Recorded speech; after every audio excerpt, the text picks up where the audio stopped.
Hi, Robert Chuckrow here.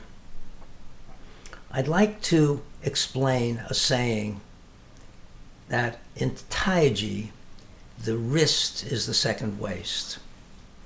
And what I will do is say what I think it means, why it's important, and how to achieve it. In the Taiji movements, many of them have this rotation of the body and a rotation of the wrist. And the wrist can turn from palm facing you to palm out, which is 180 degrees, or palm up to palm down. The waist, unless you step, can only turn about 45 degrees. So there's a 4-to-1 ratio in the rotation. And the saying means that the two rotations, that of the waist and that of the wrist, must be coordinated, regulated, continuous, and there must be that kind of intermotion of the two. So the question is, why is it important? It's important because Taiji was originally called Taiji Chuan, which is a martial art. Chuan means fist. And we don't have to necessarily specifically study the martial applications, specifically be able to be called upon to use them or to be skilled in using them. We don't have to do that to get the benefits. But if we don't adhere to those basic martial aspects, we miss a lot of the benefits. So let me talk a little bit about what that is. When somebody comes in to punch me, the first thing I have to do is get off the line of that punch. So I have to shift to the side. And doing so has to be done with the right timing.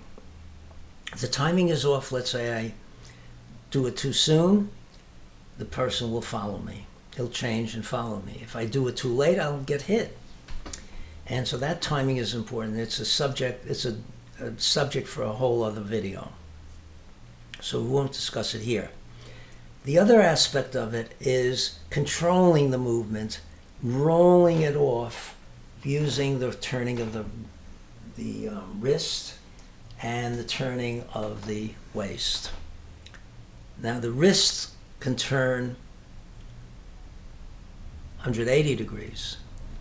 The waist can only turn about 45 degrees. So it's a 4-to-1 ratio. And so that has to be done, can't be done this way, or this way, or this way, where all of it is at the end, or at the beginning, or before or after. So let me show you why that works, that the two together are so important. So as the opponent comes in, this stick, what is it called? The tape on the end represents the fist, and this tape represents his wrist, the hollow of his wrist, which I would put the hollow of my wrist into. So as he comes in, I get off the line. If I just don't turn my wrist, but turn my waist, this is how far it'll go. His fist will end up about shoulder level. But if I rotate my hand to face me, interpose my wrist, and then roll, now the two rollings together, see how much further out they go. It's important that this be done uniformly, because if it's not, the person will stop and feel something's up. The person will sense that.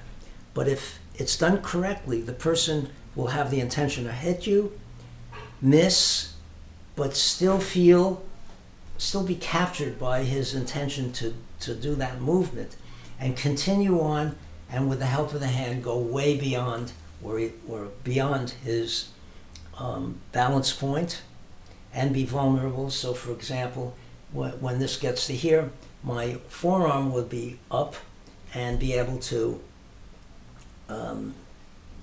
have further contact, and also I can come under his elbow and do lock the arm. I can strike. There are all these possibilities. So it has to be, this coordination has to be correct. So how is it done? How do you get that? The way most people will turn their wrists is, this is the neutral position. They'll use the muscles here to pull. Use the muscles on this side to pull. And the hand will turn because you're pulling it. Same thing the other direction. A corresponding statement holds for the other direction. Instead, what I'm doing is using expansion. So I'm expanding, and causing that turning. That's very different, because when you do that, you barely have to use your analytical, you don't have to use your analytical mind. You're not using muscles which are unreliable for the kind of precision and timing that's needed.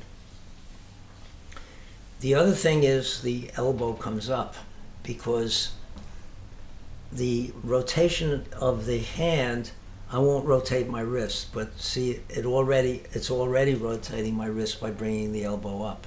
I'm not really doing it by lifting my elbow. I'm rotating the humerus, this arm bone, about its socket to bring it up.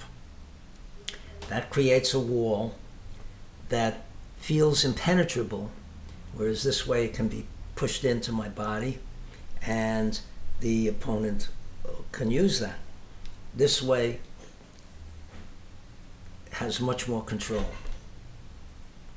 So in these movements, for example, single whip, I don't do this. Keep the elbow down. I'm raising all of this.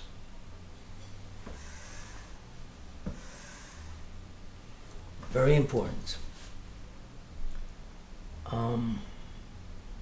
The benefits are that by doing this, you are using your electricity, your bioelectricity, in the moment, feeling exactly what's happening at each moment,